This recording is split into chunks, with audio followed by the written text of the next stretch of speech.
Hello everyone, welcome back to the channel. It's a pleasure to have you with us again as we delve into another deeply meaningful spiritual question. Today, we are going to explore a topic that strikes at the very heart of faith, practice, and the mysteries of life and death. Why do some people, even after years of devoutly chanting the name of Amitabha Buddha, fail to attain rebirth in the Pure Land? Why is it that despite dedication, sincerity and effort, some practitioners don't achieve the ultimate goal they've long aspired to? Could it be that faith alone isn't enough? Or is there something deeper, some hidden factor that blocks the path at the very end? If you've ever wondered about the real inner workings of Pure Land practice, or if you yourself are striving for rebirth in the Pure Land of ultimate bliss, this video is for you. Stay with us as we uncover the subtle truths and karmic realities that often go unnoticed. First, let's acknowledge a sobering truth. Not all sincere practitioners succeed in achieving the goal they desire. In fact, there have been many accounts, both modern and ancient, of devoted Buddhists who, at the moment of death, appear confused, fearful, or even agitated. In some cases, signs of auspicious rebirth are completely absent. What happened? Did their faith fail them? Was their practice flawed? Did karma intervene? To answer these questions, we must first revisit the foundational requirements for Pure Land rebirth: faith Shin, Faogan, and practice Go. These are not just poetic terms, they are precise spiritual mechanics that must operate together harmoniously and sincerely. Faith is more than belief, it's total trust. A deep conviction that Amitabha vows are true, and that one's rebirth is not only possible, but guaranteed through his power. But trust can waver, especially in times of fear or suffering. This leads us to the first critical reason why some fail to attain rebirth: doubt. Doubt is like a shadow that slowly creeps over the mind. It may be subtle, just a whisper that says, "What if this isn't real?" Or, "What if I'm not worthy?" But at the moment of death, even the smallest crack in faith can become a chasm.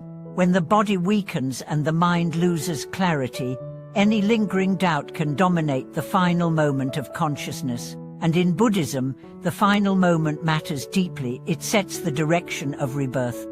This is why constant reinforcement of faith during life is essential. It's not enough to recite the name mechanically. The heart must be steeped in Amitabha light. His name must not just be on the lips, but etched into the very rhythm of one's breath, one's thoughts, one's actions. Now let's move to the second condition: vow. Many practitioners chant the name of Amitabha Buddha, but do not hold a clear and conscious vow to be reborn in the Pure Land. Instead, they practice for health, peace of mind, or other worldly benefits. While these are valid motivations, they do not generate the precise karmic alignment needed for Pure Land rebirth. Rebirth in the Pure Land requires a specific intention, a vow that says, "May I be born in Amitabha realm so that I may continue the path to Buddhahood and benefit all beings." Without this vow, the energy of the practice disperses. It becomes diluted. At death, the subconscious mind seeks familiar attachments. If those attachments are to the world, family, wealth, unresolved trauma, then the dying mind may cling to this world rather than transcend it. And now, the third component: and practice. Here we must be honest. Many people chant, but they do not live the chant. They say the Buddha's name, but continue to harbor resentment, gossip, indulge in greed, or cling to desires. This contradiction weakens the power of their practice. It's not about being perfect, but it is about being aligned. One's life must gradually reflect the values of the Pure Land: compassion, humility, patience, devotion. Without this alignment, the chant becomes superficial. It's like trying to steer a ship in one direction while secretly anchoring it in another. Let me share a story. There was a man named Harutu, known for his daily devotion to chanting Amitabha name. He never missed a session.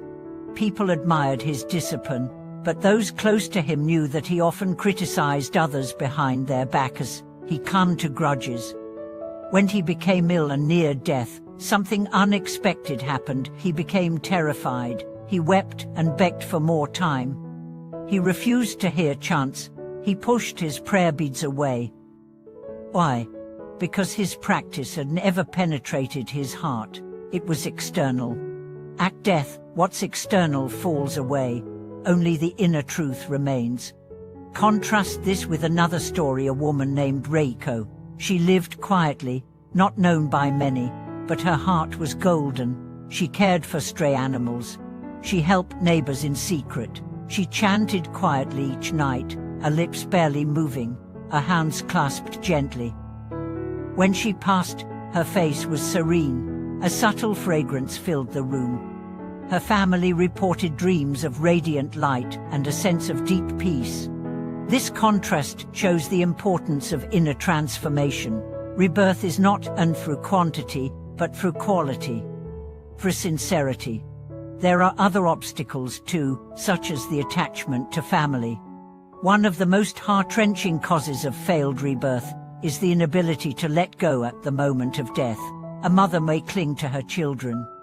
A man may fear leaving his spouse. This emotional entanglement, though natural, can pull the consciousness downward. The Buddha taught that even love, when mixed with attachment, can bind us to samsara. This is why spiritual preparation is crucial, not just for ourselves, but for our families. We must train our minds and educate our loved ones. Let them know when the time comes, release me. Let me go. Chant the name, not in mourning, but in support. Do not cling. Do not weep with despair. Create an atmosphere of trust, not grief. And what about karmic debts? Sometimes, unseen karmic forces block the path to rebirth. Deep negative karma, especially if unrepented, can arise at the moment of death. The person may be pulled into visions of fear, regret, or darkness. This is why regular confession and purification are so important. When you practice chanting, take time to reflect on your past. Offer sincere repentance, not from guilt, but from awareness. Let your practice be a purification, not a performance. Another cause of failed rebirth is false practice, chanting for the sake of appearances. In some communities, people chant simply because others do, or they chant only at funerals or holidays, without depth. This kind of practice creates a thin karmic imprint, easily washed away by fear, confusion, or pain at death. But when practice is rooted in love, clarity, and consistency, it becomes a path of light. It becomes a bridge. The Pure Land is not far. It is not a myth.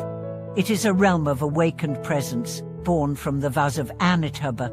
But to reach it, we must walk in resonance with that vow. This means cultivating joy, not just in chanting, but in life.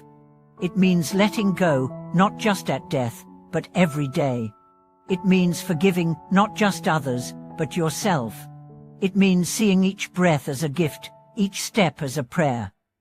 Ultimately, the question is not, how many times did I chant? The question is, did I chant with my whole being? When the final moment comes, all outer things fade. Only the heart remains. May your heart be bright.